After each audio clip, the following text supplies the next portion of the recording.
ସେତେବେଳେ ହାତୀମାନଙ୍କର ଶୁଣ୍ଢ ନଥିଲା। ଅନ୍ୟ ଜୀବଜନ୍ତୁଙ୍କ ପରି ହାତୀର ଛୋଟିଆ ନାକଟିଏ ଥିଲା। କଥାଟି ବହୁତ ପୁରୁଣା। ଗୋଟିଏ ବଣରେ ଦନ୍ତା ହାତୀଟିଏ ଥିଲା।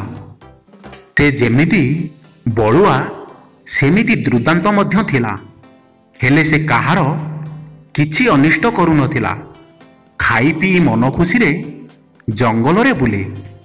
ଦିନେ ତା ମୁଣ୍ଡକୁ କ'ଣ ଜୁଟିଲା କେଜାଣି ସେ ଜଙ୍ଗଲର ବଡ଼ ବଡ଼ ଗଛ ଭାଙ୍ଗିବାକୁ ଲାଗିଲା। ହାତୀର ଏପରି କାର୍ଯ୍ୟକଳାପ ଦେଖି ଜଙ୍ଗଲର ପକ୍ଷୀମାନଙ୍କର ଭାଳେଣି ପଡ଼ିଲା। କ'ଣ କରିବେ?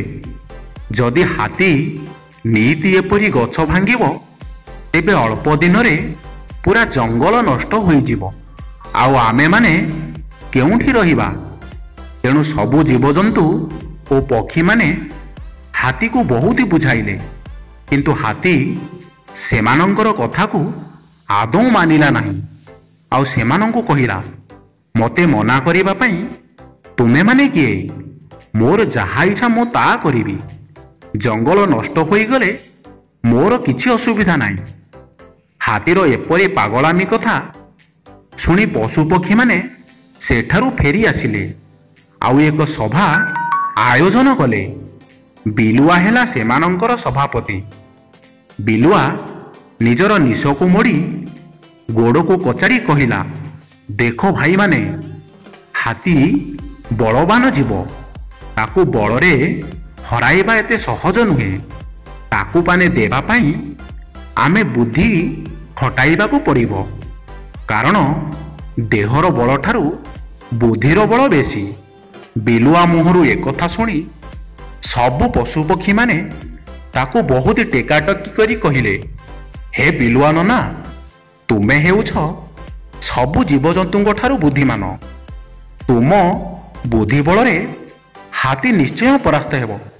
ଜୀବଜନ୍ତୁଙ୍କ ଠାରୁ ଏପରି ପ୍ରଶଂସା ଶୁଣି ବିଲୁଆର ମନ କୁଣ୍ଢେ ମୋଟା ହୋଇଗଲା। ତେଣୁ ସେ ନ ଖାଇ ନ ପିଇ ହାତୀକୁ ସେହି ଜଙ୍ଗଲରୁ ଘଉଡ଼ାଇବାର ଉପାୟ ଚିନ୍ତା କଲା। ବିଲୁଆ ମୁଣ୍ଡରେ ବୁଦ୍ଧିଟିଏ ଜୁଟିଲା। ତା ପରଦିନ ସକାଳୁ ସକାଳୁ ବିଲୁଆ ଧାଇଁଲା କୁମ୍ଭୀର ପାଖକୁ। କୁମ୍ଭୀର ସାଥିରେ ତାର ଆଗରୁ ସମ୍ପର୍କ ଥିଲା। ବିଲୁଆ ତା ପାଖରେ ପହଞ୍ଚି ତାକୁ ସବୁ ଦୁଃଖ କାହାଣୀ ଜଣାଇଲା। କୁମ୍ଭୀର ହାତୀ ନାଁ ଶୁଣି ବହୁତ ଡରିଗଲା। ଆଉ ବିଲୁଆକୁ କହିଲା, ବନ୍ଧୁ, ମୁଁ ବା ହାତୀର କ'ଣ କରିପାରିବି? ତାପରେ ବିଲୁଆ ହାତୀକୁ ସବୁ ଯୋଜନା ବୁଝାଇ ଦେଲା। ଆଉ କହିଲା, ଯଦି ମୋ କଥା ଅନୁସାରେ କାମ କରିବ ତାହେଲେ ଆମେ ସହଜରେ ହାତୀକୁ ମାରିପାରିବା। ବିଲୁଆର ଯୋଜନା କୁମ୍ଭୀର ମନକୁ ବେଶ ପାଇଲା। ସେଦିନ ବିଲୁଆ କୁମ୍ଭୀରକୁ ଯୋଜନା ବୁଝାଇ ଦେଇ ନିଜ ଘରକୁ ଚାଲି ଆସିଲା। ଠିକ୍ ମଧ୍ୟାହ୍ନ ହେବା ବେଳକୁ ହାତୀ ପାଣି ପିଇବା ପାଇଁ ନଦୀ କୂଳକୁ ଗଲା। ଏପାଖେ କୁମ୍ଭୀର ଆଗରୁ ଯୋଜନା ଅନୁସାରେ ଅନାଇ ବସିଥାଏ।